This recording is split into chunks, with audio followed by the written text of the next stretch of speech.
you so much for coming out, and thank you so much for inviting me. I can't tell you how much I appreciate it and how honored I am. So I didn't realize I had 45 minutes, so you guys are going to get the long story. You know, sometimes they try to cut me down to 2 minutes, 4 minutes, and, you know, they're pulling the microphone away from me. So I'd like to tell you where I came from, and then I'd like to tell you why I'm running. And I want to let you know right now that my heart and my soul is 1,000% in this, okay? I was drawn and drawn into doing this, into committing to this. So, you know, when I was 1 year old and my brother was 2 years old, my mother and father got divorced, and my father left, and I never saw him again. So my mother had to raise us by herself. She was about 5 feet tall, 98 pounds. And she was a maid. She cleaned people's houses. She was a hostess. And she was a hostess in Peter Pan over on Harlem Avenue in Chicago. And she had to take care of us. She never remarried. By the time I was 16 years old, my mother was barely making $100 a week and was 2 weeks' pay to pay 1 month's rent. And, you know, when I started doing this, I was trying to figure out, you know, how can I explain to everyone, you know, how I think of me and how I think of you. And then I realized that every single solitary person in this room, I probably have experienced wherever you came from, wherever you got to at a certain point, and wherever you are now. Whether you're the poorest kid in the school, you know, and you're struggling, or whether, you know, you end up where you have great success. And in every single part of that, we have to go through life, and we have to go through this state, and we have to deal with every single thing. So, you know, I've been very poor, and I've been, you know, fairly wealthy. I'll pick wealthy if I have to, just so you know. So, but they beat you down, and they beat you down. But anyway, you know, as I was working, my brother and I started working at 6 and 7 years old, 7, 8 years old, 2 paper routes before school, 2 paper routes after school.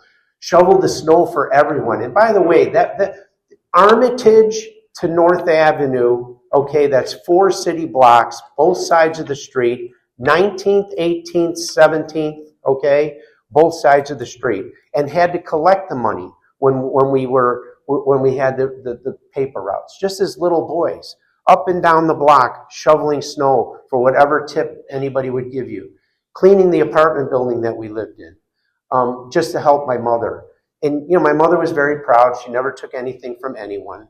And we just struggled and struggled. And watching my mother struggle, and then my brother and I struggling, all I ever wanted to do was not raise my family that way. I wanted to make sure that I could take care of my mother, my brother, and my wife and my kids. And I didn't get married till I was 31 years old, okay?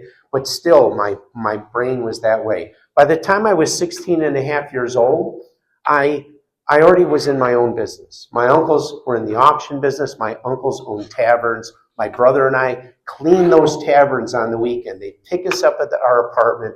They'd drive us at 5 o'clock in the morning, 4 o'clock in the morning, we'd clean those taverns.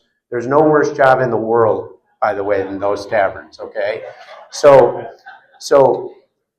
I realized I had to be in my own business because I saw my uncles. I was able to see something other than, you only know what you learn. You only know what your environment is. And that's why sometimes we have to change the environment for some of these people and show them that they can be successful and show them there's a goal.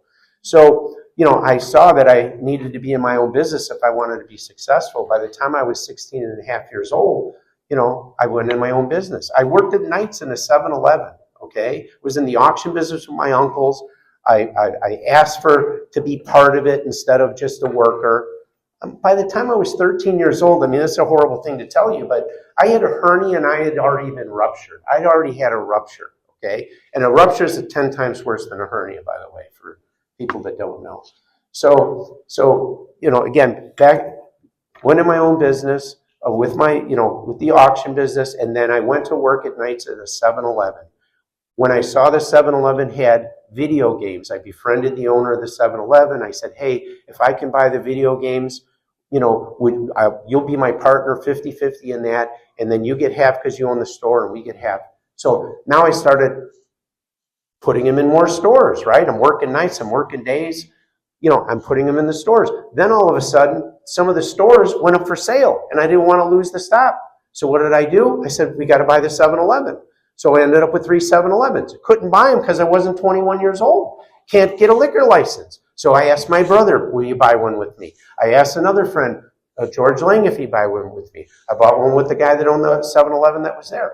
Then realized, hey, this business isn't bad. What do? We should go independent, right? So we started a company called J.J. Pepper's Food Stores. I'm 22, 23 years old, and now we start J.J. Pepper's. Build that up to 24 stores. Realize this is crazy. We're the anchor of all these little strip malls. We're the ones that are creating this. We should own the buildings. So what do? We start buying the buildings. Now you got an empty store next door. You can't rent it. What do? Hey, let's put a 24-hour laundromat there, 24 hours a day, 7 days a week. No payroll. We'll do it through the store. And one thing after another, and you just intertwine. And I lived in fear, just so you know. You know what my fear was? My fear was constantly that I was going to go backwards. My fear was I have to do more in case I lose, in case something happens and this doesn't work anymore. What am I going to do? I don't want to go backwards. So what did? I did more. And doing more, actually, I became successful doing more. All right? But it was work 7 days a week, every day, 16 hours, 18 hours, till I started falling asleep going home and driving into oncoming traffic or hitting 2 parked cars on the last street before I went home to go to sleep. Okay? So what I'm trying to tell you is it was now I want to be the landlord. I don't like the 24 hours, 7 days a week, 365 days a year business. And people stole, and I just couldn't stand that. So I said, I got to do something else. I resonated in the real estate business. In the real estate business, I built that up. By the time I was 46 years old, I had 225 buildings in a dozen states and about 700 tenants. Now the crash comes, okay? Now 06 to 14, people say 08 to 12. It was 06 to 14, okay? People that lived through it the way I did. So now I'm not able to do any more buildings. I paid everybody, by the way. I had to sell some things. I did everything I could. It was a scary time, but I paid everyone. And I made sure that I lived up to my commitments always. But now I'm not able to do any real estate, so what do I do? What do I know? I know the convenience store business. I know the vending business. So I regress, and I go, I'll open a convenience store, but I don't want a little 7-Eleven or a little J.J. Pepper's. I'm going to do it so I don't have $30,000 a month in gross profit dollars to pay all the bills. I want to make $30,000 a month. So I build my first Ricky Rockets Fuel Center. What's the other thing I know? I know the vending business because I was in it my whole life. I know how to put the Pac-Man machine out and the Asteroids machine and the Defender. Well, they're gonna legalize video gaming. And I'm going, well, I know this business. So what do? I regress. I go into that business. Thank God both of them worked. I built Gold Rush Gaming, put the first machine out in October of 2012. Nobody got licensed before 2012, January, February. I got it licensed in February. Nobody put a machine out till October, put it out. Now I've built that business to 732 locations, 4,220 machines. Third largest in the state, never bought a company, did it by growing one stop at a time, doing what you're supposed to do, taking care of people the way you're supposed to. Now I built the business up 800 employees between me and my children, 4 major businesses, Ricky Rockets Fuel Centers, Gold Rush Gaming, real estate, 280 buildings, 800 tenants in 12 states, okay? Thank you. And once again, well, we got 11 Ricky Rockets. We're building 3 more of this within the next 18 months. And well, we should own this fuel supply company, right? So we bought the fuel supply company. Again, one thing into the next thing. Well, I was busy working all the time, okay? And all I would always do is stand there and say, okay, tell me how much I owe, and I got to figure out how to pay for it. And that's what this government's done to us, all right? This is what the government's done to us. You know, we're the people that produce. We're the people that produce, okay? And we just stand there and go, okay, you know, we let them do what they want. We let them do all these crazy things, and we all pay the bill, all right? And I don't care how much they take. They just always want more. They always want more. It's more and more and more. So what happens? You know, how did I get here to decide to run? So all this coal that you see all over the country, it's my fault. Because I always said, hey, you got to be nuts. I actually might have said be a fool, okay, to ever run for office. And hell would have to freeze over before I'd ever run for office. What I realize now is Illinois is hell. I mean, this is what happened. This is my fault. When you're freezing, it's my fault, okay? So I'm taking the blame for that. And I'm not lying to you. You know, this is, listen, I'm in a regulated business. Do you know who my regulator is? My regulator is J.B. Pritzker, okay? Do you know how dangerous this is for me to do? This is the most dangerous thing I've ever done in my life. But like I told you, my heart, my soul. Why? It wasn't for money. I don't even care about the bill, all right? I pay my bills. I mean, it's torturous. My one business, since he's been in office, he's raised my tax 17%. 17%, one business. Not to mention, you know, let's go to the gas business. Highest gas tax in the, you know, second highest gas tax in the country, all right?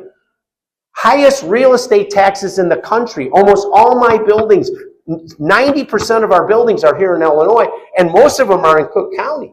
You talk about wanting, you know, to be punished and being a glutton for punishment. I'm the poster child, all right?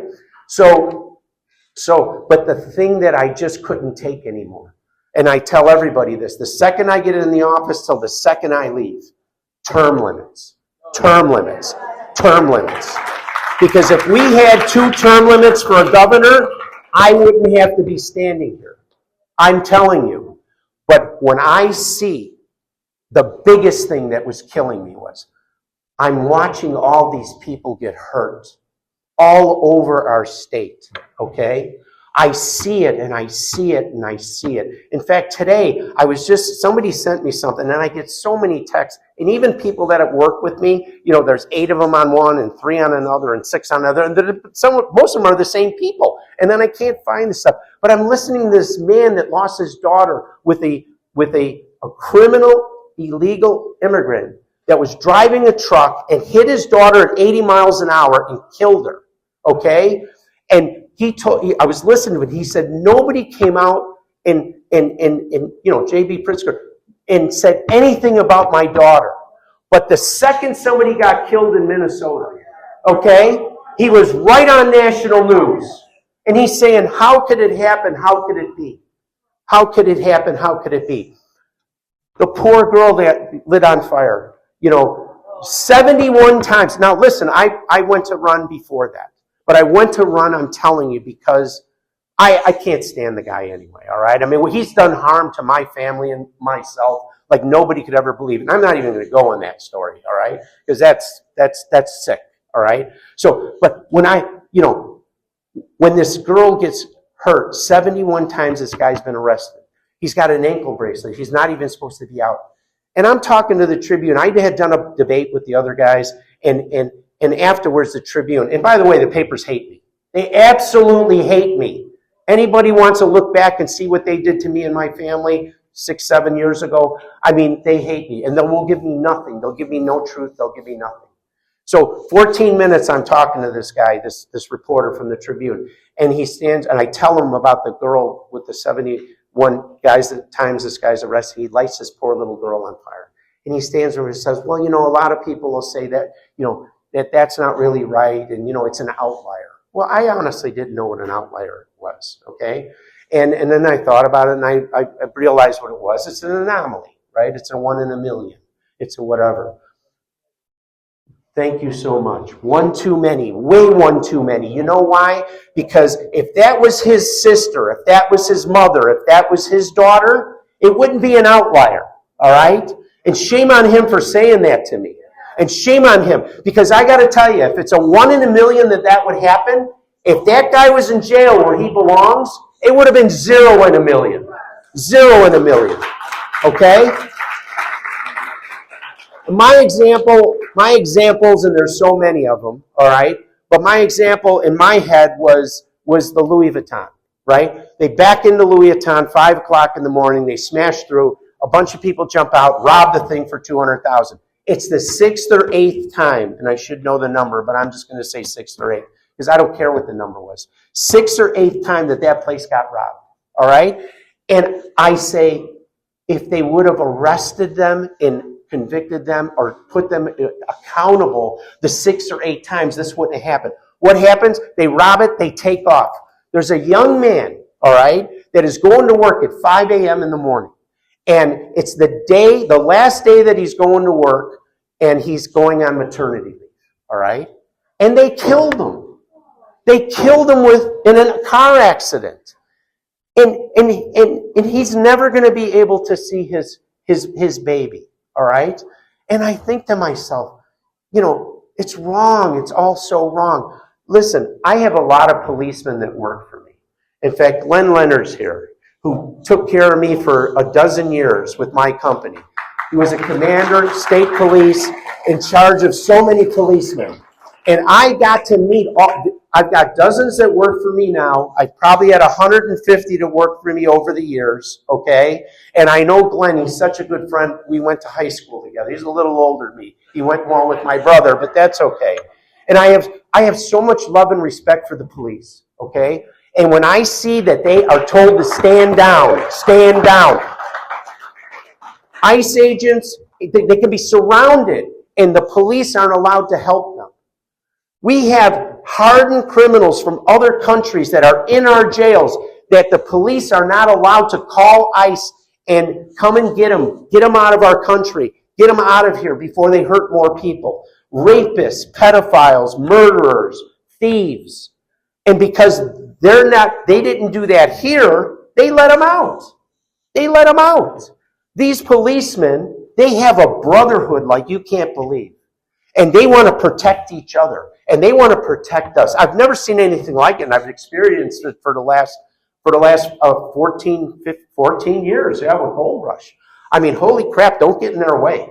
I mean, forget about it. I'm nobody in my building when they're together, all right? So, and I see this, and I say, why? So you can put yourself on a pedestal because you want to use the Illinois state, cut it into a box, let him stand on it because that's what he's doing. He's using it as a soapbox so he can become president of the United States. Bernie Marino came for a fundraiser for me, and he told all the people in the room, he said, you need to understand, if Rick can do this, we will change history. We will change history because we can stop him from trying to do to our country what he's done to our state. Okay? I mean, it is so terrible. And I'm going to tell you don't think he's not going to be the nominee.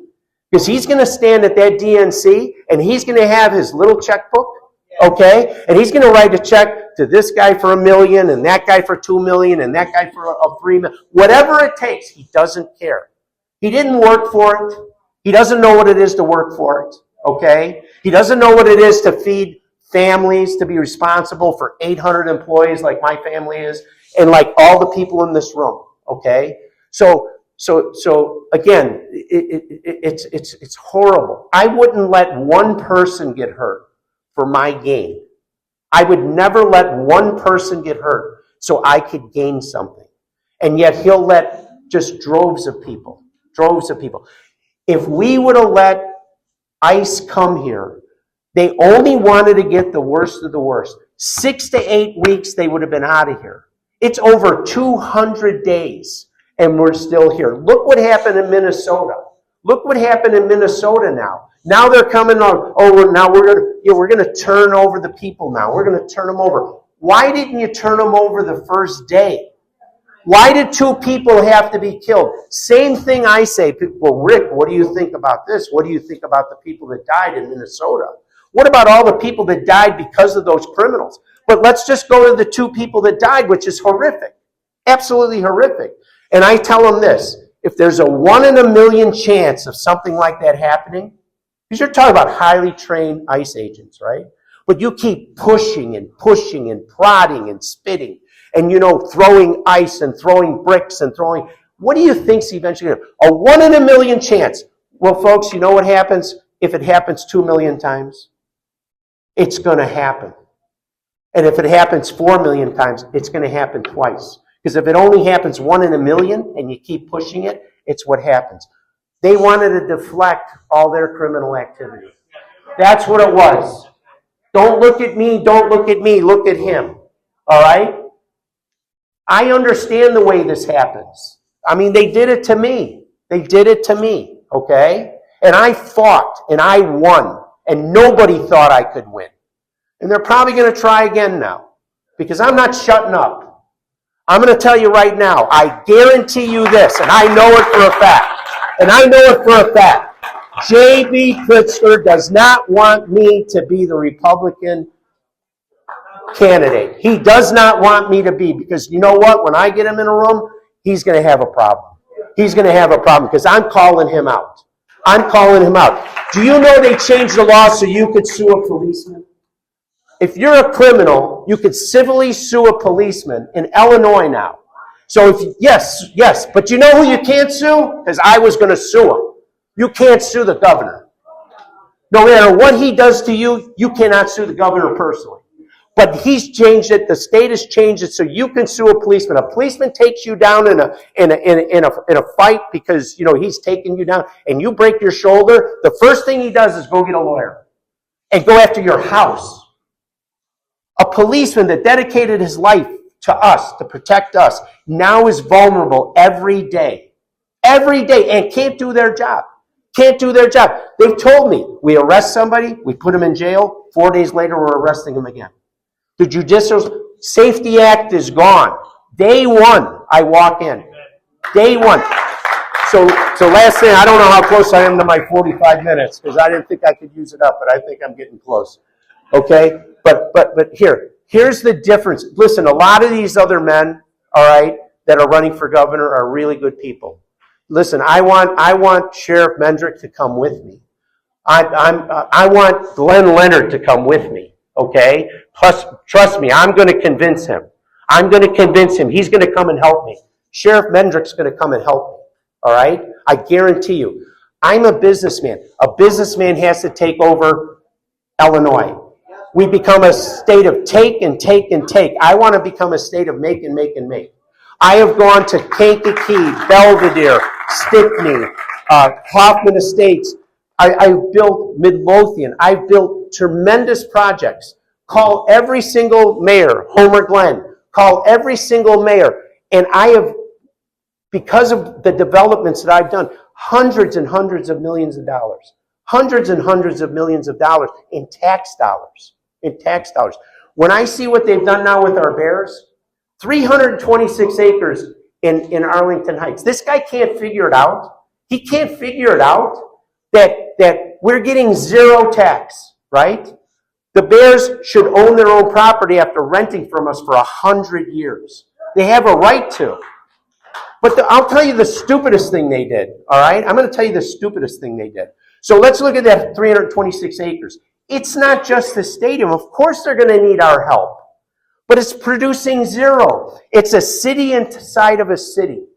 It's not just the stadium, a dome stadium. We get the Super Bowl. Hundreds and hundreds and hundreds of millions will come to our state. We'll get concerts. But what else is going to go there? Because they don't need the whole 326 acres. It's going to be hotels. It's going to be fuel centers. I'll put a Ricky Rockets tomorrow on one of those corners. My friend from Gas and Wash will go kitty corner for me on the other side of the 326 acres. We generate crazy stuff, crazy money. Hotels, restaurants, bars, offices, condos. Yes, we got to give them some of that money back, folks. Okay? So what? What is zero? Half of a lot is a lot, okay? All of zero is zero. And then look what they did, the worst thing they did. Even now we're going to lose them to Indiana. 2023 they bought that property. This would be half built if I was your governor. It would be half built. It would take me 1 week. I wouldn't have to hire some company from New York to negotiate the deal. I'll sit at a conference table with the owners of the Bears, and we'll work this out in a week. We'll work it out in a week because we want to generate all this money. If we lose the Bears, guys, okay, we don't go to zero, right? We go to way negative because everything they're producing, like Ken Griffin, do you guys know who Ken Griffin is? They drove him out of the state. J.B. Pritzker drove him out. He had enough. He wasn't protecting his employees. He goes to his office, he's got 15 bullet holes in his building.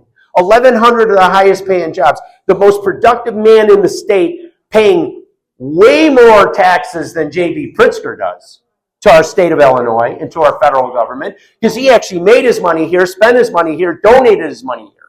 All right? So listen, I'm not worth anywhere near what J.B. Pritzker is, and I guarantee you the 5 years before he was governor, I'd like to see those tax returns because he's consistently trying to go up so he can run for president and show he's not hiding all of his assets and his money. Okay? So, once again, if we lose the Bears now, they should have never talked to Indiana. You think they actually wanted to do that? They didn't want to do that. But you got him standing there, the Illinois, and Pritzker standing there, well, if they want to talk, they got to write a check for $534 million because that's how much you owe on the Soldier Field. Okay? Well, guess what? They have a lease. They have to pay to the end of their lease. I have 800 tenants. I'd love to go to one of my tenants that decides after 10 years that they're moving out and say, oh, no, you can't move out. You got to pay off my mortgage now. Come on. Where's the brains? Where's any of this make any sense? I'm sorry, I go on and on and on. I want to bring business here. I'm going to tell you what my biggest fear is. And my biggest problem is going to be getting business here. They're going to be scared to death. What are we going to do when you're gone, Rick? We believe you, but we don't believe your state. Okay? Well, that's why I have Christina next. Okay? And maybe my daughter Chase after that, or maybe my son-in-law Ben or somebody. I'm sorry, Christina.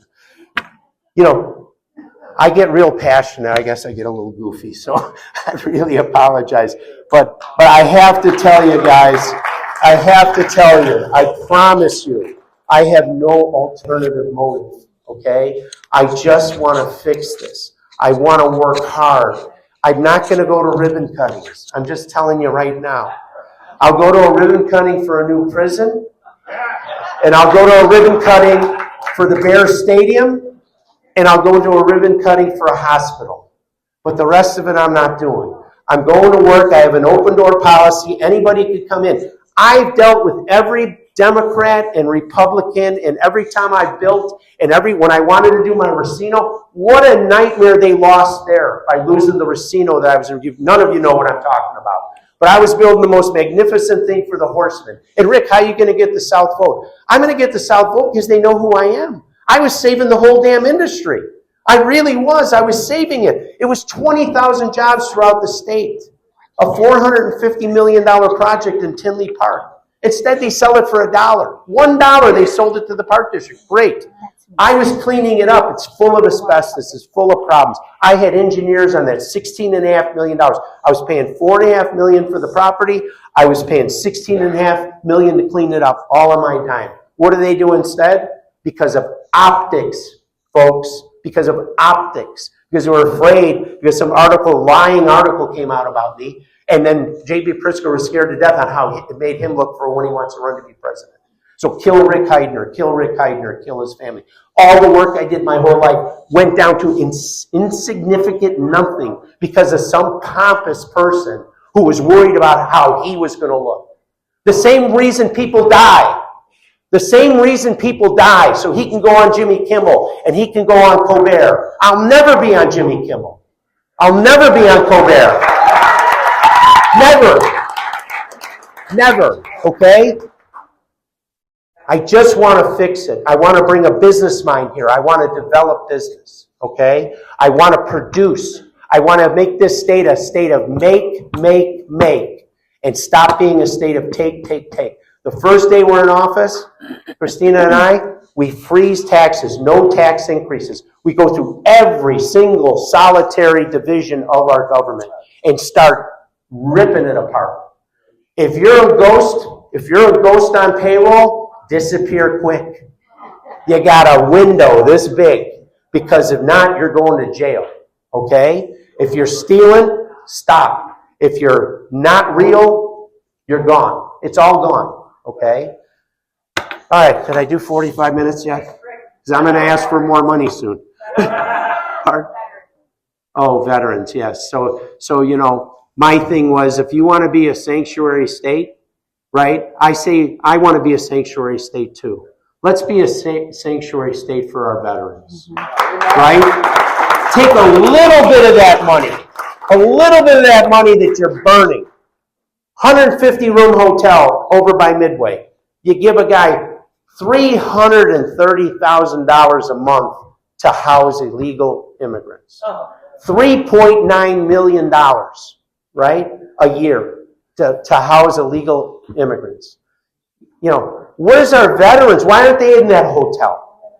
Why aren't they in our hotel? You know, when I was doing the 280 acres in Tinley Park, I could show you the development. I was giving 20 acres to the veterans for veteran housing. I was doing that. Instead, J.B. Pritzker, to spite me, sells it to the Park District for $1. By the way, my $4.5 million, by mandate, the money that was, whatever money was that property was sold for, had to go to the mental health community. That's where the money had to go. So instead of getting $4.5 million, they got $1. All right. The $16.5 million I was paying to clean it up, the first thing they did is give the Park District $17 million to clean it up. They didn't even knock the building down yet. Now they got to get them another $17 million. I guarantee it'll be $50 to $60 million for them to clean that place up when I was doing it on my dime. So there's, you know, every $50 million counts, guys, right?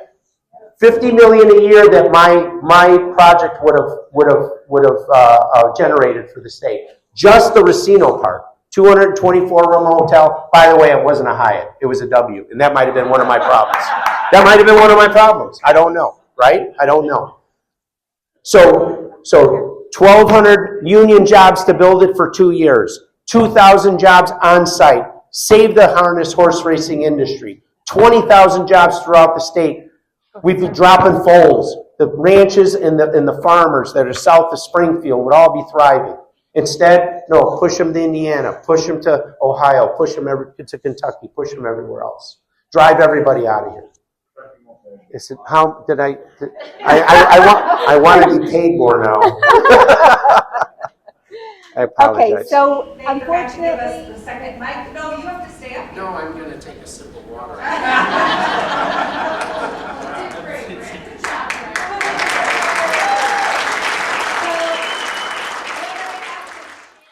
Okay, what sets you apart from other candidates? Wait, you gotta hold it up. Oh, sorry. What sets you apart from other candidates? And I'll just add another question. How will you reach out to Democrats in Springfield and to prevent something? I'm sorry, I can't read the handwriting. So start with what sets you apart from other candidates. Okay, like I said, you know, I like two of the other three candidates. All right, they're my kind of people. All right, but the difference is, okay, is I'm a businessman. I'm a businessman that started with nothing and built tremendous business, and I know how to do that. All right, and the other thing is, you know, like I said with the sheriff, I think he's wonderful. I've got a place for him like you can't believe that he can go into my administration. And what sets me apart from the other candidates is exactly that. I'm going to build a lot of business here. I understand how to do it. And if we got to give a little bit to people for us to make a lot, we're going to do that. All right. The other thing is, and this is huge, guys. I mean, this is so huge. I work and have worked and continue to work with both sides. Okay? I mean, I'm hugely respected throughout the state with politicians, Democrats and Republicans. I've never asked anybody to do Listen, if I would have asked one person to do something wrong, I would have nothing today. They would have taken everything. They couldn't find anywhere where I did anything and ever did anything to hurt anybody or convince somebody to do something wrong. I would never ask anybody to do anything wrong. And I've never been unreasonable. And I have to be honest with you, I didn't have politicians coming up to me asking me to give them something for something wrong too. So, I've had Democratic senators, I've had Democratic House of Representatives call me on the phone and thank me for running. Okay? Do you understand what I'm saying? They've said, Rick, thank you. We can't support you now, but I promise you, when that curtain goes, I'm voting for you in November. Okay? You don't have that with anybody else, folks. You don't know how many Democratic votes I'm going to get in Chicago and even downstate. I'm going to get a lot. You'll be shocked. I have an open door policy. Anybody can walk in my office. I've told everyone. Anyone can walk in my office the first day, every day. First thing we're going to talk about is term limits. Just so you know, no politicians getting in and out of my office without talking about term limits. All right? But if somebody comes to me with something reasonable, of course I'm going to help. I've done it my whole life. And I'm a very reasonable person. If somebody asks me for something nuts, they're going to be out of the office. That's it. Yeah, we're not going to have the same problem we had with Rauner. I promise you. I absolutely promise you. They can't actually wait for me to get it. They can't wait. I know the whole state doesn't understand this. Not enough people know who I am. All right? I can't say it loud enough. I can't say it maybe fast enough. But I'm telling you, if we can do this, if you can reach out to everyone you know and have them reach out, I'm telling you, we can do this. We can turn everything around. All right, I won't be that long with every question. What are your top 3 policy goals? Okay. That one's going to be long. No, it's not really. Safety Act's gone. Completely gone. Term limits has to be a priority. We can't keep having this and having this and having this, the way that it is. I mean, it's an impossible feat. I mean, so those are, and no more sanctuary. We're not going to be a sanctuary state. We're not going to be a sanctuary state. I have compassion. I'm just telling you, I'm going to be honest with you. And some of you might not like it, all right? But I'm not going to lie to anybody. If you don't like it, then you can like 90% or 30% or 97%, and you don't have to like everything. I would, first of all, if we would have done it the right way, ICE would have been out of here in 6 to 8 weeks. We wouldn't be having all these problems. We could be Minnesota, in weeks from here, okay? Or we could just do it the right way. Why not do it the right way, right? But I do have a lot of compassion, for people that have been here a long time, that have been, they have homes, they've paid taxes, okay? They've worked hard, they have families. I'd like to find a path. I'd like to find a path for them. I really would like to find a path for them. Whether we say if you've been here for so many years or more, or whatever it is, do you know why what's happening is happening? I want you to understand something. This is something you really need to know. An ICE agent, a federal agent, is absolutely obligated, and I'm telling you, they're going to do their job, right? Mm-hmm. When they're not being told where these bad people are, which, by the way, a lot of the police know where they are, or they're in their jails. When they have to go find them, and they walk into this country club, and maybe they're looking for them because they think they're drinking in the bar, spending a lot of money because they're a criminal. But when they come in and they start rounding people up and they ask for IDs, and people aren't legal, they have to take them. They would have never came in. They never would have come in. They would have went to the prison. They would have went to the apartment building. The policeman would stand there and say, "Listen, we've got the Venezuelan, cartel in this building. We know they're there. They're in this apartment. Boom, in, out, gone." 6, 8 weeks, 90% of all these bad people would have been out of here. But they're obligated now when they round them up. They have to take them. They can't make the choice, I like you, you look nice. You don't look so nice, so I'm taking you to jail. It doesn't work that way, guys. They have to take them all. It's horrible. Illinois used to be a destination for job creators. What would you immediately do to make Illinois competitive again with states like Florida and Texas? Okay, so like I said, first thing we do is we freeze all taxes, no tax increases, and then we have to go through everything. Then we start going out, and we're going to try to get factories in, and we're going to have to give tax incentives. All right, this is the way I've built so much, right? With just a little tax incentive. And I'll give you 2 quick examples. Midlothian, 147th and Cicero, right? Shut down car dealership for 10, 11 years. Knocked down, weeds coming out, concrete everywhere. 6 acres. 15 acres next to it, owned by the city. 15 years that was empty because it wasn't at the corner of the light. I go into the city, I stand there and say, listen, I'll build a Ricky Rockets fuel center. I'll build a strip center next door just on the 6 acres. I need some tax incentive because I got to bring that to the bank, guys. It's like rent, right? So I asked for $3 million over many years, not the first day, but it's like rent, right? So, but I'm going to generate tremendous amount of taxes for this village, for this city, village of Midlothian, right? So I make an agreement with them. I didn't get a check for $3 million, just so you know. I generate the taxes. They give me some of it back. They get a lot of it. I get a little of it. I get half of it. I get a quarter of it. Whatever it is, till I get $3 million. They was zero. Guess what happened when it was announced that I was doing the 6 acres and Ricky Rockets was? They sold the 15 acres. By the time I was finished developing my property, they were starting to develop the 15 acres. It went from zero. Call Midlothian. Call Kankakee, 57, 17th Street, okay? You go to the west side of 57, it's all developed. It ain't beautiful, all right, but it's all developed. You go to the east side of 57, nothing. No one would go there. No one would go there. You know, there's a barrier, right? There's always a barrier that you don't want to cross. You don't think this was risky for me? Everybody told me not to build it. Everybody told me not to build it. 11 acres, 30,000 foot Kmart, empty for 11 years. The roof completely caved inside the Kmart. So it's dangerous for people to go inside, kids, right?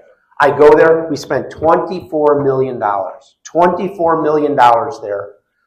It's thriving. It took a while. It took a while for people to get used to it. We got a Wendy's, we got a Ricky Rockets, we got a fuel center, we got 100 parking spaces for trucks, we got a cannabis store, okay, and a couple other little tenants. And now they're getting development on the east side of 57. What did I get? I didn't even get $3 million there.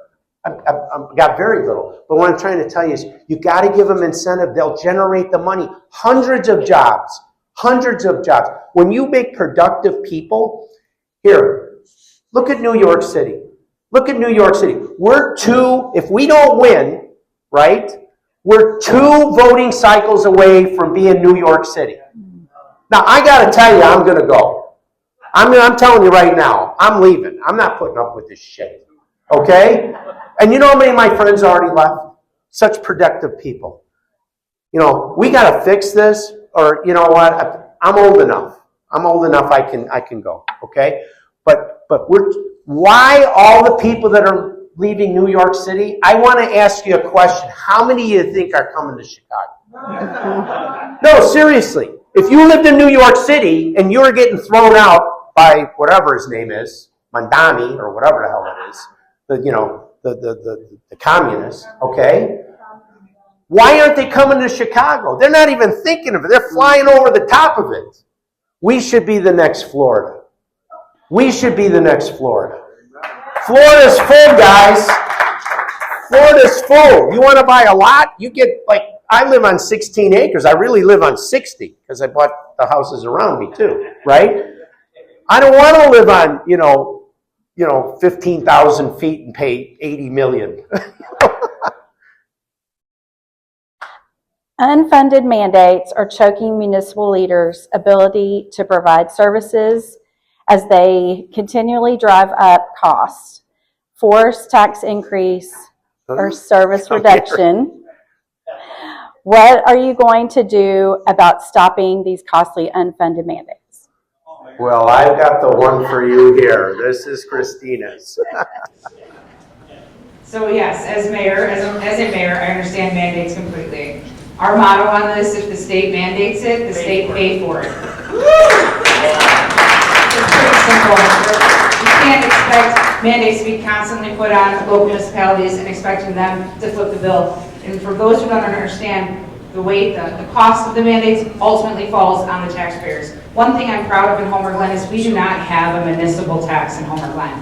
So when you live in Homer Glen, you do not pay a tax to live with us. The only tax we have is for public works. It's a $4 million operation, and we operate on 1.5 million. We're cheap. I'll tell you, like Rick said, we know how to squeeze the buffalo off a nickel. We will make it work, but the motto for the state mandates is the state mandates it, the state pays for it. Okay, one more question for you. Why do you think you would be the best lieutenant governor, and what do you plan to do as lieutenant? So, as I stated earlier when I introduced myself, I have 21 years of experience. I started off really young. My first election was 25 years old. In politics, as anyone who's office, you know you get the SHIT kicked out of you on a daily basis. So I can handle it. I can handle all the naysayers coming my way. I got some people smiling, they can get it. I don't look at Facebook. I don't look at any of that garbage. But the reason why I think I'd be the best is because I understand it. I get it. I've lived it. I've been through it. I've sat in every possible seat in local government possible. I understand what Pritzker's done to us. When I have to talk to my state reps, my state senators, and the governor's office, if you guys remember COVID, I had to sit on conference calls listening to the governor tell us how we had to stay 12 feet apart and all this nonsense. I understand the struggles that our current state senators, especially the Republicans, they can't get anything done. One of the things that I would do definitely would be standing right there on that floor with all of them and making sure that they hear the local municipalities' voices. The mayors are silent, they cannot be heard. Nobody's listening. They say, oh, I'm sorry, I can't help you. I can't do anything. So that's the first thing. The second thing is I'd really like to dive into the school budgeting and see where all this money is seriously going. No more safaris for our children. By the way, I know it was weird. It goes in and out on. no, help. I ran the battery out. We can operate a business, but not a microphone. Check. Maybe the battery's done. We can hear you. Yeah, If you're the loud battery's enough. You were up, getting oh. in it. Go ahead. I love the idea of school vouchers. I think if the school isn't doing the job, okay, for your children, okay, the student is the customer. The parent is the customer. If you're not doing a good job for your customer, you lose your customer, okay? So let's just say the number's $30,000, right, that it costs us per student.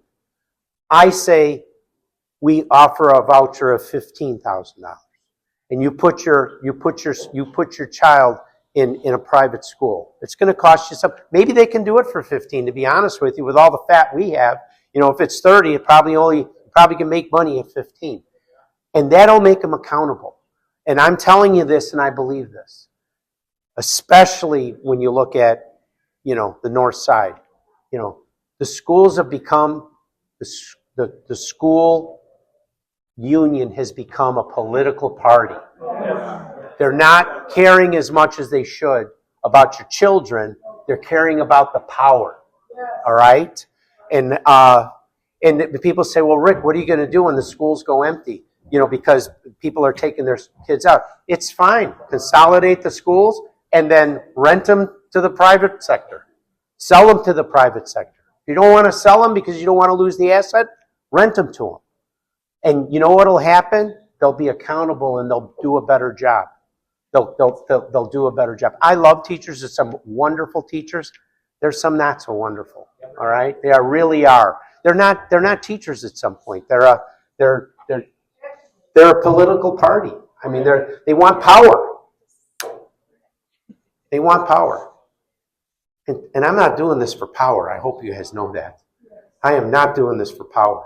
I don't want it. I mean, I honestly, I just want to fix this. I just can't stand to see it anymore. I mean, do you understand that, if you look at my history, and I didn't name myself this. I had two different sectors, magazine and there's a program called The American Dream, and they did a segment on me. And if you think about it, and I know this, and I'm so proud of it. My brother too, just so you know, my brother became very successful on a completely different path than me. He didn't take as many chances. He was more conservative. But the difference between my brother and I is he has no debt, and I don't have that problem. So I'm very proud of my brother too. But I hate to be corny, but I have to tell you something, and I know this. I am the American dream. I am the American dream. And I think we can give the American dream to anybody that really wants it and wants to work hard.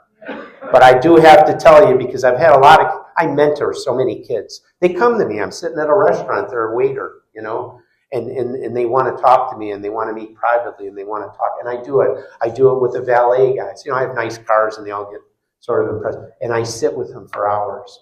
But then some of them, they understand, and then some of them, they honestly don't get it because they have an opportunity. But guess what? You got to work nights. You got to work all day, and you got to work all night.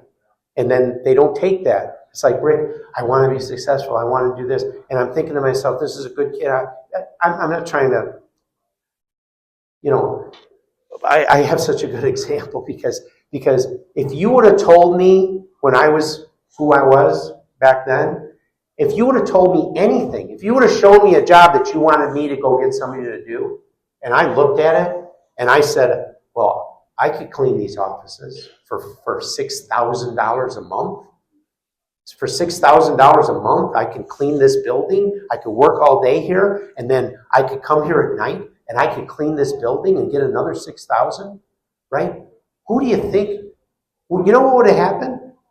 I would have cleaned it, and then when the owner came the next day, he would have saw how clean it was, and then I would have said, I did it. Can I have the job? But not everybody has that in them, guys. So we can only help people that want to be helped. But the other thing I have to tell you that I learned, if people can't see it, if they're in a surrounding that they only can see what they're in, then they don't know it's there. So that we have to show people. That we have to give them. We can't trap them somewhere and then tell them to be better when they've never even seen better than what their surroundings are. So, that's all on us, just so you know. But you either have to have the drive or not have the drive. Do you think it's okay to have TIF districts 23 to 35 years pay for bears and other developments? Well, I already went over the bears. Mm-hmm. Okay, the answer is yes, we have to do something to help them so they stay here, so they generate huge amounts of money for us, okay? And let's remember, guys, if they leave, it's not a zero. It's a huge negative, all right? It's not their fault Soldier Field is a debacle. It's not their fault. And after renting for 100 years, they deserve to own their own property. Anybody that's a business person in this room, anybody that rents an apartment probably wants to own a home. Can I tell you what I want to do for the kids? Can I tell you what I want you to do for Yes. Okay, so here's what I want to do for the kids. And for first-time home buyers. First-time home buyers. I don't care if you're 50 years old with 3 kids. I don't care who you are. Here's what I want to do. I want to set up a program in Illinois. You want to help people? Let's help our people. Let's help people become, real homeowners, really have something. They work their whole lives. So my kids come to me and they say, Dad, our friends, we live in Barrington. It's an upscale area, but, we're surrounded by all areas, and we go to school with the kids in Carpentersville. All my kids went to public school. And so, Carpentersville's not Barrington. Carpentersville, not Barrington. And a lot of their friends actually work for me, so you know. So they say, Dad, our friends come, they go, we don't think we're ever going to be able to have a house. We don't think we're ever going to be able to buy a house. And I'm thinking to myself, you know what? Well, let's help these kids, right? So, the kids that work for me, they make between probably $50,000 and $90,000 a year, right? And so I'm thinking to myself, and a lot of them live at home, and their parents want to help them. Save some money, right? You're making $75,000, save 25. Save the next year 15. Save the next year 20. Whatever the amount is. The day that you go to buy your home, whatever you put down, I want you not to pay income tax. I don't want those kids or those adults or whoever it is, whatever you put down on that home, I don't want you to pay state income tax on that for the 1 year. So in other words, if you're making $75,000 a year and you save $50,000 and you're buying a $200,000 townhome or whatever it is, that $50,000, instead of paying on $75,000 that year in income tax, I only want you to pay on 25. We help them, right? It gives them an incentive to save. And the first thing I'm going to do when we get this, whatever I have to do through legislature or whatever, to help these first-time home buyers, I don't care if you're 2 women, 2 men, I don't care if you're a family with 3 kids and you're 55 years old, I don't care if you're a 27-year-old. Whatever you put down, I don't want you to pay state income tax for that 1 year. And then I'm going to go to President Trump, and trust me, I can, okay? I'm going to go to President Trump, and I say, can we do this with federal taxes too? You want to help families. You want to make good citizens. You want to have people to own their own homes, right? Let's do that for them. Can you imagine if they paid no federal tax on that $50,000 for the 1 year and no state income tax? I don't know about you, but I'm willing to help with that. I'm willing to, not have my taxes reduced so much that I can't help with that. Okay? I don't want to raise anybody's taxes to do it. We won't have to. Wait till you see the filth that's out there that we're going to clean up. Okay, how are you going to beat Pritzker's money? Boy, oh boy. That's going to be hard. And I have to tell you, he's already dumping money into one of the candidates' coffers right now because he does not want me to win. Okay? So they think if they can split the undecided vote and, Bailey will cruise to the top. Okay? I do not have Pritzker money. Do not have Pritzker money. Okay? But I'm going to tell you what's going to happen. If you let me win the primary, folks, I'm going to get money from all over the country. No, I'm going to get money from all over the country. And that's the way we're going to have to fight. We're going to have to fight that way. And trust me, I'll be able to do it. And I'll be able to do it. We have to resonate more. I don't have enough time to, jump in 5 minutes to get everything I need. But we're going to work towards it. What I need more than anything is I need your Republican primary vote. You get me through the primary, and I'll take care of the rest. Okay? I'll take care of the rest. We will get money from all over the country because Republicans do not want Pritzker to win governor here, and they don't want him to be able to run for president.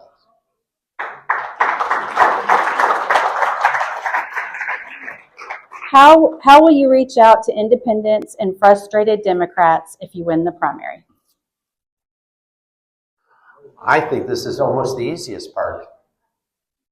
Most of them hate him. I mean, they don't like him.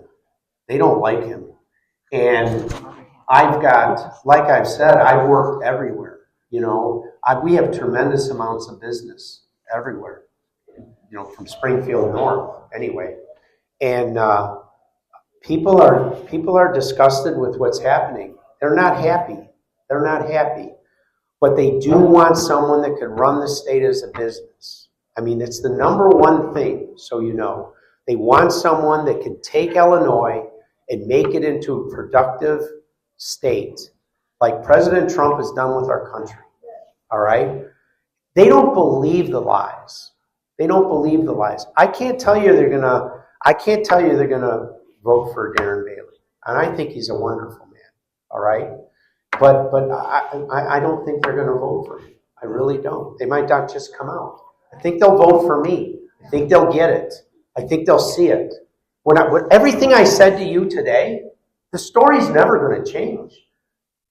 If I can get on the platform so they can all hear me, they're going to understand it. I do want to help the people in disadvantaged areas. I want us to teach them how to have an advantage and get out of there. All right? But if they don't want to come, then we can't make them. But I think we should give them the opportunity to try. Right? I really do. It makes for better citizens. I'm telling you because I know for myself. I only became successful because I was able to see somebody with something more than we had. Okay? I had an uncle that lived in I don't know, it was probably 1,600 square foot, 3-bedroom ranch house in Franklin Park. They were the richest people in the world, in the entire world. When I was where I was at, they were the richest people in the world. We got to show people that. You only know what you're taught. Now, I wasn't taught to do business the right way when I was a young man, right? I mean, I was taught to do business the way that, I was taught. Well, I realized fairly quickly there's a better way if you ever want to own anything. You actually got to make money. so, I'm just telling you, you have to show them a good surrounding. Okay, just a couple more. If you lose the primary, will you give as much money to the winner as you would have donated to your own campaign? I'm really sorry about this. Absolutely not. There's no way. There's no way. There's just no way. I can't do that. I'm not going to lie to you.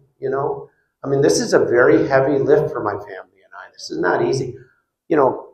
People actually think I have more money than I do. I have a lot of stuff. Okay. I mean, I could pull up a car and do a whole lot of ads. Okay. But one of the candidates is not running the way that I want to run. Okay. I'm not going to even mention his name. It's not worth it. And they're conspiring right now. They're building not building something of good, but trying to build something of bad against me and Christina maybe, but me for sure. And I don't care what it is. I got thick skin. They taught me how to get thick skin. When I was on the front page of the Tribune 6 times and 68 times inside of it. All right. So I learned to have a thick skin. But I don't like that. I'm not going to help that guy. I'm not going to help him. Why would I help him? Forget it. And if I thought Bailey could win, honestly, I wouldn't have ran.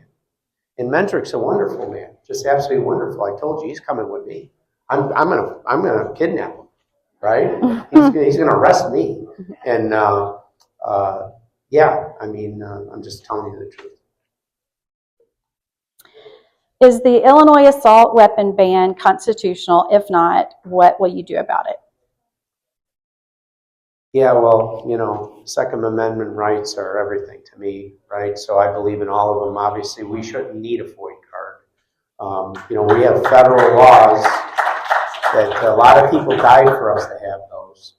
And, the assault rifle, if we don't have whatever we want as arms, then the only people that have them are the criminals. And here's something I really want to test of this, okay? I want to know how many people that are in prison or that committed a crime with a gun had a FOID card. I mean, if it's 20%, I'm actually going to be shocked. All right? So they don't need them. The criminals don't need them. I don't need no stinking badges, right? Okay? But I need one. I need one. I need one. We have our federal laws, and they're good enough for me. Is it true that you owe $5 million in taxes and that you haven't paid them for the last 4 years? Now, that's the most ridiculous thing I ever heard. It wasn't my question. It's okay. No, it's okay. There's an answer for it. And then I got the idiots on Facebook saying crap. They didn't catch me that I was dodging taxes. I'll tell you exactly what happened. What happened to me and my family cost me literally hundreds of millions of dollars, okay? So one of the things I had to do, COVID, right? Lost 25 million there. My business was shut down. All the bills came, but no income was coming in. When you're an aggressive person and you're building and building, you're using money to build, right? So what happened was, is I had to go borrow $20 million, right? I borrowed it from one of my businesses that was growing, right? So I could pay my bills. And what happened was, my taxes don't get done till October, all right? So I have to file extensions, 280 buildings, all these businesses. Gold Rush is huge. And so I had borrowed money a couple of years before to get through the bad time.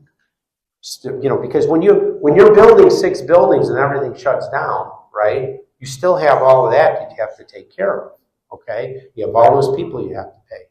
You have all the commissions you have to pay, even though you're not taking another dollar from Gold Rush. So I borrowed $20 million through one of the businesses, and I took it personally so I could pay a whole bunch of stuff.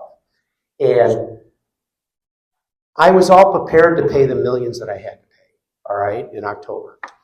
And about October 5th or October 6th, because I have what's called certified audits for my businesses, the auditors came and said, Rick, what are you going to do with this $20 million? Are you going to pay it back? I said, oh, I can't pay it back right now. Well, then we want you to take it as income. And I'm like, oh my God. Well, we want you to take it as income. Done with your audit. You got to give it to the IGB. You got to do this. You got to do that. And I said, you know what? The hell with it. I'll just bite that bullet, right? But I don't have the money, so I'm going to have to go on a payment plan. So I paid the millions that I owe, that I was prepared to pay. All right. And I like to tell people that like to say some of this. Well, how did you pay your $5 million that year, right? I mean, come on, give me a little bit of a break. And this was federal. I paid all my state, but this was an additional $5 million that I owed. So I said to my accountants, I said, okay, get a hold of the IRS right away and get me on a payment plan.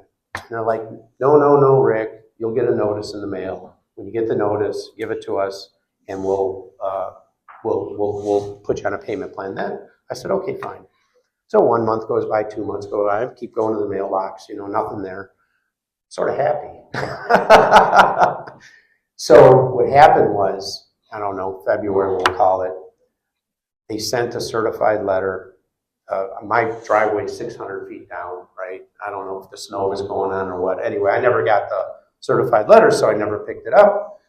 Lo and behold, they because I didn't contact them, so now I get this notice in the mail that, okay, we're going to lien your stuff because you owe $5 million. I'm like, what the crap? I go to my accountants. I say, I got this. What the hell? You told me to let you know. Well, here it is. Oh, no, Rick, it's too late now.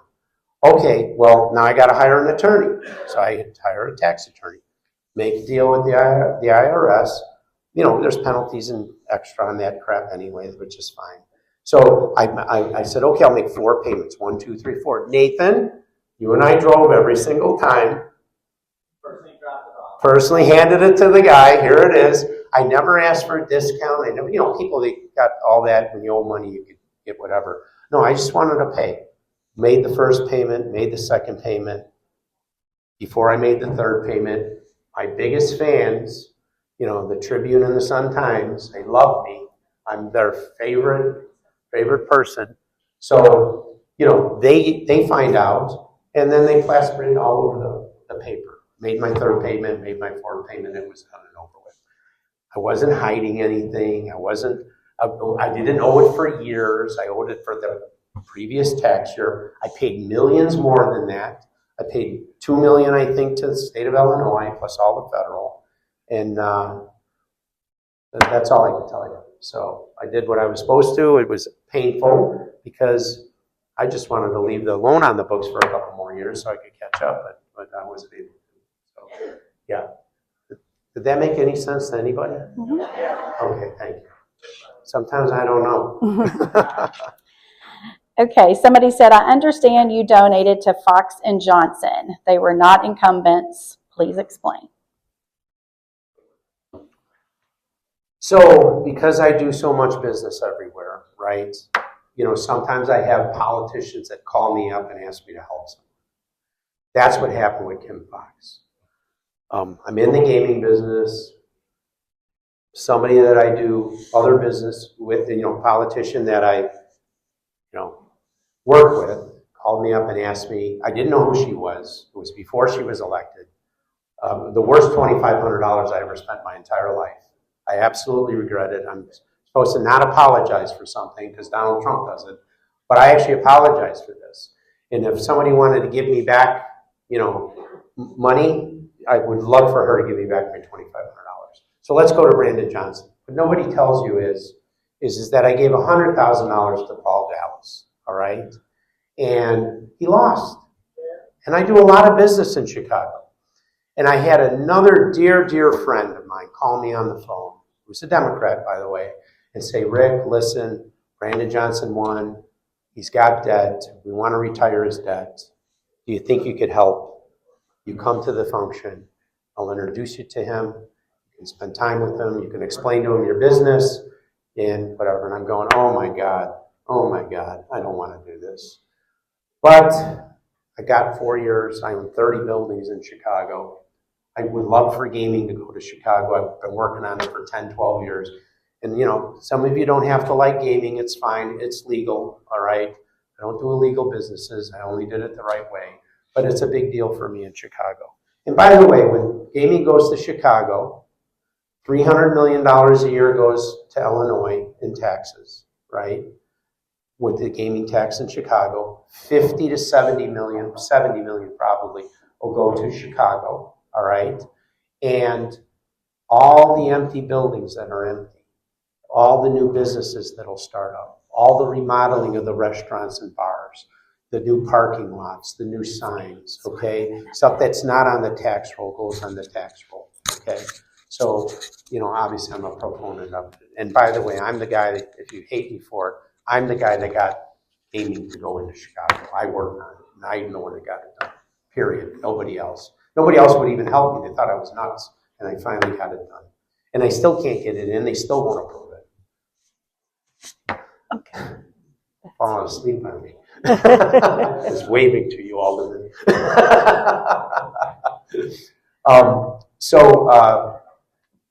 Yeah, sorry, I lost my train of thought. We've hit the 8 o'clock hour. No way, I could stay here till 10. So we'd like to thank Rick for coming out and spending